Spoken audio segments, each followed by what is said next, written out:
Hello everyone. आज हम हमारे क्लाउड कंप्यूटिंग की प्लेलिस्ट के डे 5 में हैं। जैसा कि हमने प्लान किया था कि 5 डेज़ में हम कोशिश करेंगे कि जो हमारी क्लाउड कंप्यूटिंग का सिलेबस है, जो आपकी मेंशन है आपके एसबीआई एसओ एग्ज़ाम के लिए, ठीक है, उसके अकॉर्डिंगली हम उसे कंप्लीट करने का पूरी कोशिश करेंगे और उस हद तक हमने कंप्लीट कर भी लिया है। और ये आज हमारा डे 5 है, जिसमें हम जो कुछ रिमेनिंग टॉपिक बच रहे हैं उसको भी कंप्लीट करेंगे। तो मैं एक बार जो हमारा सिलेबस मेंशन है एसबीआई एसओ का, वो मैं एक बार यहाँ पे बता देती हूँ आपको कि हमने क्या क्या चीज़ें कंप्लीट कर ली है, और जो रिमेनिंग टॉपिक है वो आज हम कंप्लीट करके हमारा क्लाउड कंप्यूटिंग का एक तरीके से सिलेबस कंप्लीट हो जाएगा। उसके बाद आपका एग्जाम जैसे 23 नवंबर को है, तो हम तब तक क्या करेंगे, अब इसके एमसीक्यूज की प्रैक्टिस करेंगे 10 डेज या फिर आप समझ लीजिए 9 डेज के लिए। ओके, तो देखिए क्लाउड कंप्यूटिंग में हमने पढ़ ली थी कैरेक्टरिस्टिक्स ऑफ क्लाउड कंप्यूटिंग, हमने कंप्लीट कर ली। उसके बाद मैंने आपको बहुत डिटेल में टाइप्स ऑफ क्लाउड सर्विसेज भी बताई थी, इनके एग्जांपल्स भी बताए थे, और इसके साथ साथ मैंने आपको बताई थी XaaS मतलब कि क्या हो गया आपका एवरीथिंग एज अ सर्विस। ठीक है, इसके अलावा हमने पब्लिक क्लाउड क्या होता है, प्राइवेट क्लाउड क्या होता है, वो हमने समझा था। इसके साथ ही साथ मैंने आपको हाइब्रिड क्लाउड भी बता दिया था। ठीक है, तो ये आपके क्या होते हैं, सर्विस मॉडल बेस्ड होते हैं, और एक आपके डिप्लॉयमेंट बेटर मॉडल बेस्ड होते हैं। ठीक है, उसके बाद हमने देखा था वर्चुअलाइजेशन का कॉन्सेप्ट, इसके अंदर हमने हाइपरवाइजर और सर्वर बेस्ड वर्चुअलाइजेशन देखा। हाइपरवाइजर के अंदर भी हमने टाइप 1 और टाइप 2 को समझा। ठीक है, उसके अलावा हमने और यहाँ पे क्या समझा, फुल वर्सेस पैरा वर्चुअलाइजेशन को भी हमने यहाँ पे समझा। इसके अलावा वर्चुअल मशीन क्या होती है, हाइपरवाइजर कैसे वर्चुअल मशीन्स क्रिएट करता है, वर्चुअलाइजेशन का क्या बेनिफिट है। ठीक है, ये सब हमने अच्छे से समझा था। नेक्स्ट टॉपिक जो है आपका वो है distributed parallel versus cloud computing, तो ये भी बच रहा है, ये हम आज के टॉपिक में कंप्लीट करेंगे। इसके बाद कंटेनराइजेशन मैंने बहुत डिटेल में आपको समझाया है। साथ ही साथ कंटेनराइजेशन में जो दो पॉपुलर प्लेटफॉर्म्स हैं आपके डॉकर और आपका कुबरनेटिस। ठीक है, इसको भी मैंने इनके आर्किटेक्चर को, इनकी वर्किंग को मैंने अच्छे से एक्सप्लेन किया। इसके अंदर जो जो भी टर्म्स यूज होती हैं वो भी बहुत अच्छे से बताई है। ठीक है, इसके बाद टाइप्स ऑफ वर्चुअलाइजेशन में ये मैंने आपको बताई दिया, ये हमने अच्छे से पढ़ लिया है। Type 1 type 2 full versus para virtualisation पढ़ लिया है। वर्चुअल मशीन और कंटेनर्स में क्या डिफरेंस होता है ये भी मैंने अच्छे से एक्सप्लेन करा है कि वर्चुअल मशीन जो होता है बेसिकली आपकी लीगेसी एप्लीकेशंस के लिए होता है, और कंटेनर्स आपकी माइक्रो सर्विसेज के लिए होता है। ठीक है ना, कंटेनर्स में आपके कर्नल ऑपरेटिंग सिस्टम जो होस्ट ऑपरेटिंग सिस्टम होता है उसी को ही शेयर किया जाता है, जबकि वर्चुअल मशीन में हर मशीन का खुद का एक ऑपरेटिंग सिस्टम बनता है। इसके बाद ये था continuous integration and continuous delivery, ये भी हमने बहुत अच्छे से देख लिया। इसकी पाइपलाइन को भी हमने समझा था। आज एक बार हम और इसमें थोड़ी सी चीजें देखेंगे कि जो क्लाउड कंप्यूटिंग है उसके अंदर क्या क्या स्टेजेस होती हैं, और उन स्टेजेस पे आप कौन कौन से टूल्स को यूज कर सकते हो। कई बार ना क्लाउड कंप्यूटिंग में टूल्स की क्या है, बहुत इंपॉर्टेंस है। तो अलग अलग स्टेजेस के लिए आपके CI/CD के अलग अलग स्टेजेस में आपके डिफरेंट टूल्स यूज होते हैं, तो वो टूल्स हम देखेंगे कौन से यूज होते हैं। साथ के साथ मैं यहाँ पे आपको 2 केस स्टडी भी बताऊंगी, स्मॉल केस स्टडीज ही हैं, कि कैसे कोई कंपनी है अगर वो CI/CD को यूज करती है तो उससे उसको क्या रिजल्ट्स मिलते हैं। तो स्टार्ट करते हैं आज के एजेंडा से। सबसे पहले पढ़ेंगे हम डिस्ट्रीब्यूटेड पैरेलल कंप्यूटिंग और क्लाउड कंप्यूटिंग के बीच में डिफरेंस। ठीक है ना, इन दोनों के बीच में डिफरेंस देखेंगे। फिर CI/CD की पाइपलाइन स्टेजेस देखेंगे, इसके टूल्स को समझेंगे। फिर यहाँ पे हम 2 केस स्टडी देखेंगे, case study 1 and case study 2। Study 1 में हम देखेंगे क्लाउड बेस्ड CI/CD इम्प्लीमेंटेशन, और केस स्टडी 2 में हम देखेंगे CI/CD फॉर कंटेनराइज्ड एप्लीकेशंस। और इसके बाद लास्ट में हम इनकी एक बार समरी करेंगे। ठीक है, तो यहाँ पे देखिए सबसे पहले है distributed parallel computing and cloud computing में क्या डिफरेंस होता है। तो यहाँ पे जो मैंने टेबुलर फॉर्म में बहुत कॉम्प्रिहेंसिव वे में आपको ये पूरा एक टेबल बनाई है इन दोनों के डिफरेंस की। तो अगर आप ये डिफरेंस पढ़ेंगे तो ये बहुत सेल्फ सफिशिएंट रहेगा अगर आप इन दोनों के डिफरेंसेस को इस टेबल के थ्रू पढ़ते हैं। तो एस्पेक्ट्स देखिए, हमने सबसे पहले डेफिनेशन ली है। तो देखो डिस्ट्रीब्यूटेड पैरेलल कंप्यूटिंग का मतलब क्या होता है, computing method where multiple processor execute the task concurrently means in parallel manner to achieve a single goal, यानी कि आपके पास मल्टीपल प्रोसेसर्स हैं एंड सारे प्रोसेसर्स पे क्या हो रहा है, आपको एक टास्क को कॉन्करेंटली एग्जीक्यूट कर रहे हो, और वो क्या कर रहे हैं, एक सिंगल गोल को अचीव कर रहे हैं। ठीक है, ये तो बात होती है आपकी डिस्ट्रीब्यूटेड पैरेलल कंप्यूटिंग की। जबकि क्लाउड कंप्यूटिंग की डेफिनेशन क्या है, cloud computing is the aspect of delivery of computing resources आपके सर्वर हो सकते हैं, स्टोरेज हो सकता है, एप्लीकेशंस हो सकती है, और किसके ऊपर आपको ये डिलीवर करता है, डिस्ट्रीब्यूट करता है, over the internet and bases on the demand. जो भी यूजर की डिमांड है उस बेसिस पे इंटरनेट पे आपको ये सर्विसेज प्रोवाइड की जाती हैं।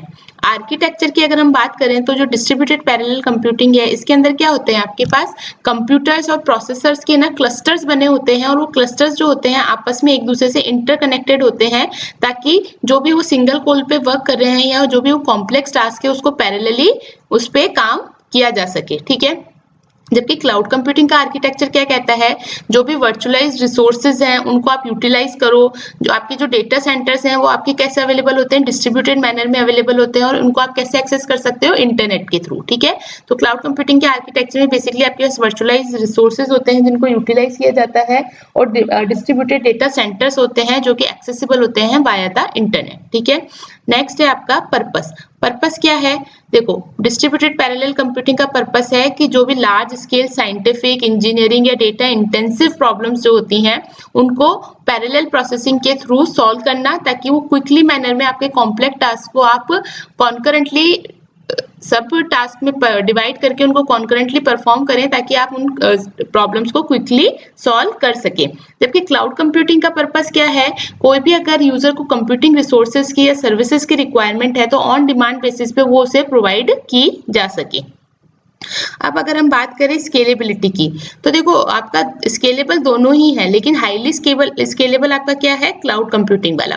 देखो डिस्ट्रीब्यूटेड पैरेलल कंप्यूटिंग क्या होता है, इसको आप स्केल कर सकते हो कैसे, आपका जो क्लस्टर है उसके अंदर और नोड्स को ऐड करके, ठीक है। लेकिन क्योंकि इंफ्रास्ट्रक्चर की बेसिस पे इसकी लिमिटेशन होती है, ऐसा नहीं कि आप कितनी भी वैल्यूज को स्केल कर सकते हो, तो इसकी स्केलेबिलिटी जो होती है वो थोड़ी लिमिटेड होती है। जबकि क्लाउड कंप्यूटिंग जो होता है ना उसकी स्केलेबिलिटी हाई होती है, ठीक है। ये क्या प्रोवाइड कराता है आपको, elastic scaling to meet the demand, ठीक है। हाईली स्केलेबल है एंड फ्लेक्सिबल है, ये तो हमने इसकी कैरेक्टरिस्टिक्स में भी देखा था। नेक्स्ट है आपका रिसोर्स मैनेजमेंट। तो देखो इसके अंदर जो डिस्ट्रीब्यूटेड पैरेलल कंप्यूटिंग है इसके अंदर रिसोर्सेज जो है ऑर्गेनाइजेशन खुद मैनेज करती है, ठीक है ना, और उसके पास एक फिक्स हार्डवेयर रिक्वायरमेंट्स होती है और उन्हीं के बेसिस पे वो रिसोर्सेज जो है ऑर्गेनाइजेशन खुद मैनेज करती है। जबकि हमने जब क्लाउड कंप्यूटिंग पढ़ा था तो हमने देखा था जो रिसोर्सेज है क्लाउड के अंदर, ठीक है ना, वो कैसे मैनेज होते हैं, बाय द क्लाउड प्रोवाइडर। जो भी क्लाउड की सर्विसेज आपको प्रोवाइड कर रहा है उनके द्वारा ही वो क्लाउड्स की रिसोर्सेज मैनेज किए जाते हैं, जिसकी वजह से क्या होता है, यूजर को बहुत फ्लेक्सिबल एक्सेस मिलता है एंड पे एज यू गो मॉडल होता है। पे एज यू गो मॉडल का मतलब है कि जितने रिसोर्सेज आपको यूज करने हैं उतने का ही आप पेमेंट करेंगे, और जब आपको रिसोर्सेज यूज नहीं करना तो you can stop your payment, okay. Next है इसके अंदर, नेक्स्ट एस्पेक्ट है आपका यूजर कंट्रोल। यूजर कंट्रोल की अगर हम बात करें तो डिस्ट्रीब्यूटेड पैरेलल कंप्यूटिंग जो है उसके अंदर क्या होता है, यूजर के ऊपर, यूजर के पास ना डायरेक्ट कंट्रोल होता है, क्योंकि ऑर्गेनाइजेशन के अंदर ही सारा सेटअप होता है, ठीक है ना। तो उसके ऊपर जो यूजर्स हैं उनके पास, चाहे आप इंफ्रास्ट्रक्चर की बात करें, रिसोर्स एलोकेशन की बात करें या मैनेजमेंट की बात करें, सबका क्या होता है, डायरेक्ट कंट्रोल होता है। जबकि जो आपकी क्लाउड कंप्यूटिंग होती है, ठीक है, उसके अंदर यूजर के पास सिर्फ ना कंट्रोल जो होता है एप्लीकेशन लेयर का होता है, यानी कि जो इंटरफेस वाली लेयर होती है उसका एप्लीकेशन होता है, जबकि उसका कंट्रोल होता है, जबकि जितने भी रिसोर्सेज हैं वो आपके क्लाउड प्रोवाइडर के द्वारा मैनेज किया जाता है, ठीक है। अगर हम जनरली बात करें, वैसे प्राइवेट क्लाउड में क्या होता है कि आपके पास जो यूजर्स होते हैं उनके पास भी हाईली कंट्रोल होता है, ठीक है ना, कस्टमाइजेशन का। एग्जाम्पल्स की अगर हम बात करें तो इसमें क्या एग्जाम्पल्स है, हाई परफॉर्मेंस कंप्यूटिंग जिसको HPC भी बोला जाता है, scientific simulation and weather forecasting. जबकि क्लाउड कंप्यूटिंग के एग्जाम्पल्स क्या है, Amazon web services AWS, Microsoft Azure, Google cloud platform GCP, ठीक है। नेक्स्ट है आपका कॉस्ट। कॉस्ट अगर हम देखें तो इसके अंदर ना हाई अपफ्रंट कॉस्ट होते हैं, क्योंकि हम क्या करें, सारा इंफ्रास्ट्रक्चर जो है बेसिकली आपका ऑर्गेनाइजेशन में ही होता है, तो इसके अंदर जो है आपकी कॉस्ट जो होती है ना हाईली इन्वॉल्व होती है for your hardware and maintenance. जबकि क्लाउड कंप्यूटिंग क्या होता है, पे एज पर यू गो, यानी कि जो भी डिमांड है उतना आपको पेमेंट करना है, इसलिए इसका कॉस्ट जो होता है लो अपफ्रंट कॉस्ट होता है।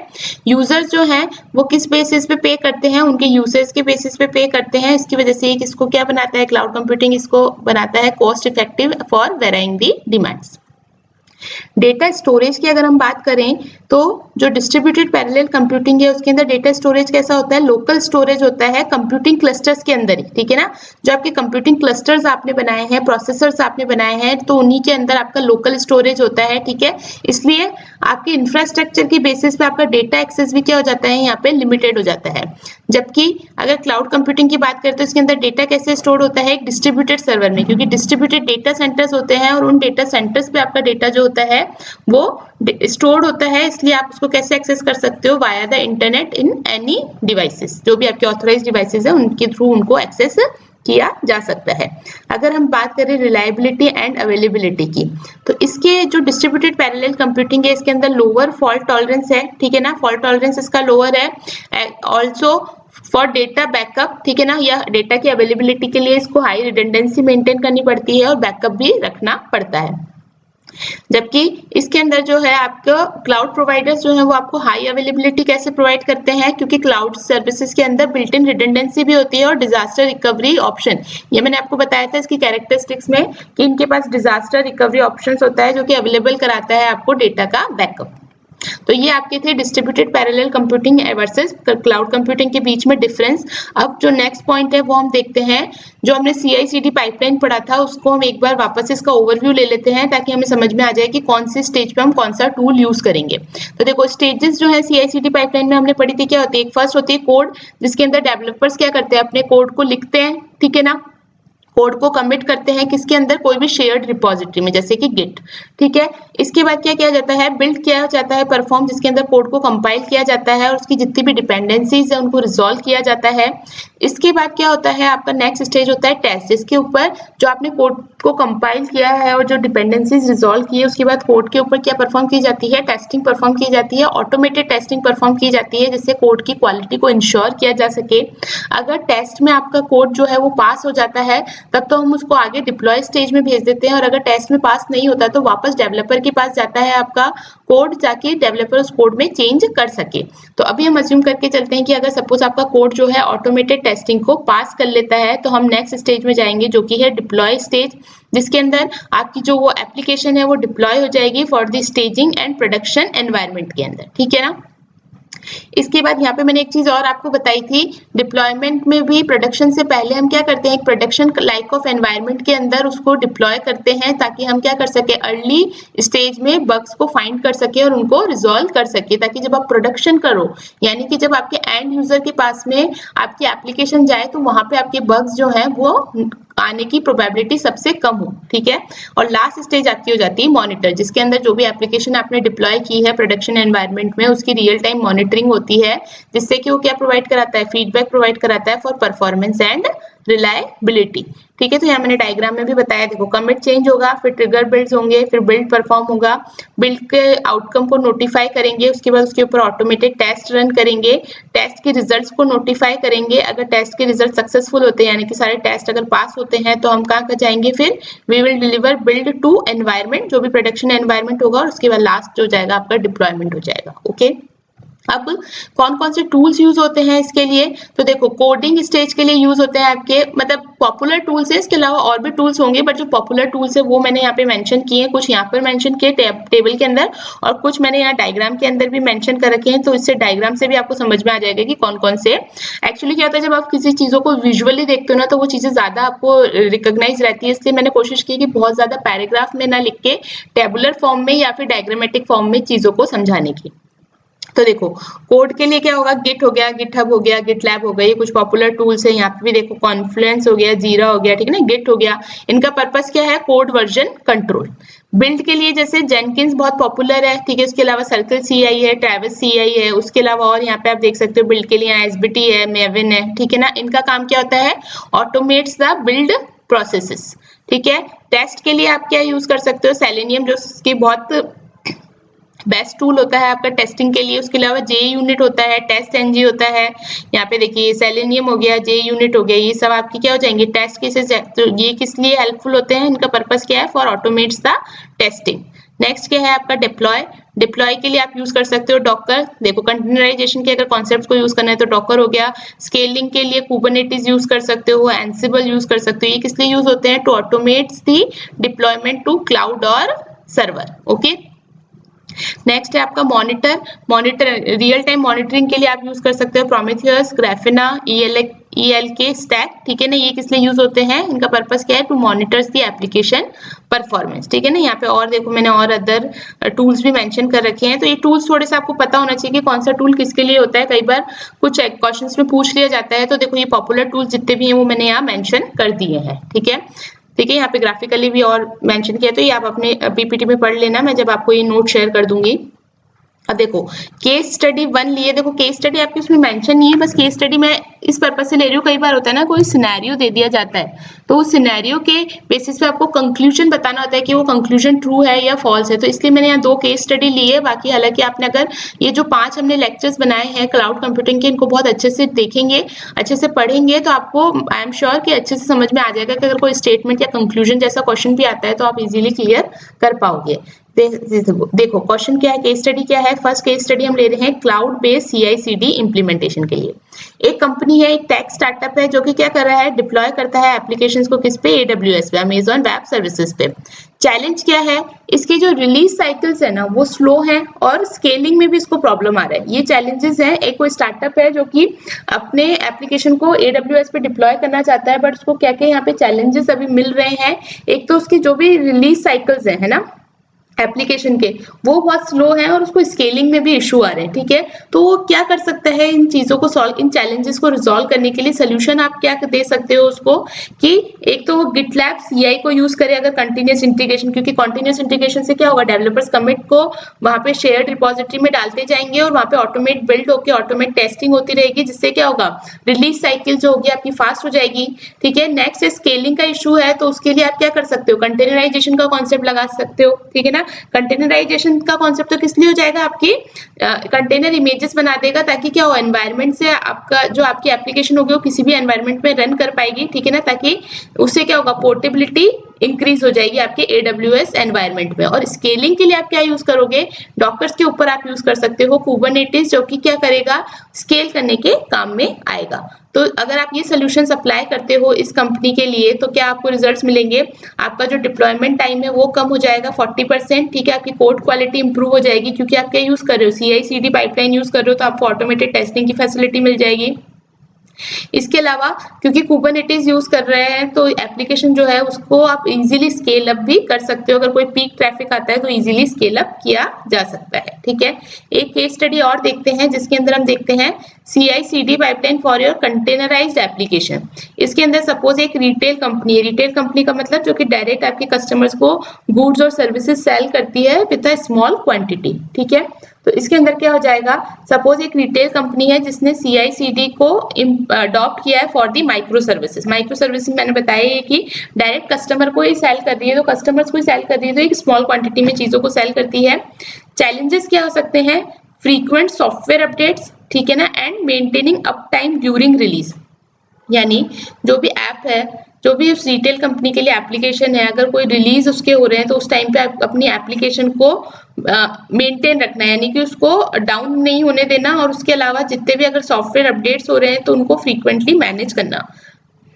तो ये चैलेंजेस है, तो इसके लिए सोल्यूशंस क्या हो सकते हैं, they can adopt Jenkins for CI/CD pipelines. ठीक है ना, और इसको इंटीग्रेट किसके साथ कर सकते हैं, डॉकर के साथ इंटीग्रेट कर सकते हैं, क्योंकि इनको क्या चाहिए, माइक्रो सर्विसेज के लिए चाहिए। और माइक्रो सर्विसेज के लिए हम कौन सा कॉन्सेप्ट यूज करते हैं, कंटेनराइजेशन। और डॉकर एक ऐसा प्लेटफॉर्म है जो आपको कंटेनराइजेशन के लिए कंटेनराइजेशन कॉन्सेप्ट को इंप्लीमेंट करने में हेल्प करता है। तो डॉकर यूज करेंगे और CI/CD पाइपलाइन के लिए हम यहाँ पे जेनकिंस टूल यूज कर लेंगे।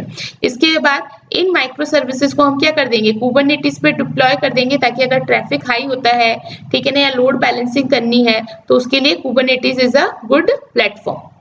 एंड मॉनिटरिंग के लिए, क्योंकि मॉनिटरिंग भी आपको रियल टाइम मॉनिटरिंग रखनी पड़ेगी, ताकि आप जो भी रिलीज के टाइम पे आपको क्या करना है, आपके ऐप को है ना डाउन होने से बचाना है। ठीक है ना, उसको अप रखना है, यानी कि एक्टिव रखना है। तो उसके लिए हम क्या कर सकते हैं, जो मॉनिटरिंग टूल्स हैं वो टूल्स आपके यहाँ पे यूज किए जा सकते हैं। तो अगर आप ये सोल्यूशन यहाँ पे मेंशन करते हो, यानी कि ये सोल्यूशन अगर आप यहाँ पे यूज करते हो तो आपको रिजल्ट्स क्या मिल सकते हैं, you can achieve a 0 down time during updates. ठीक है ना, आपकी जो रिलीज साइकिल्स हैं वो भी रिड्यूस हो जाएंगे फ्रॉम वीक्स टू डेज, और आपकी सिस्टम की स्टेबिलिटी भी इंप्रूव होगी और कस्टमर का सेटिस्फेक्शन भी इंप्रूव होगा। ठीक है, तो ये आपके कुछ केस स्टडीज हैं जो कि CI/CD पाइपलाइन के रिलेटेड हैं।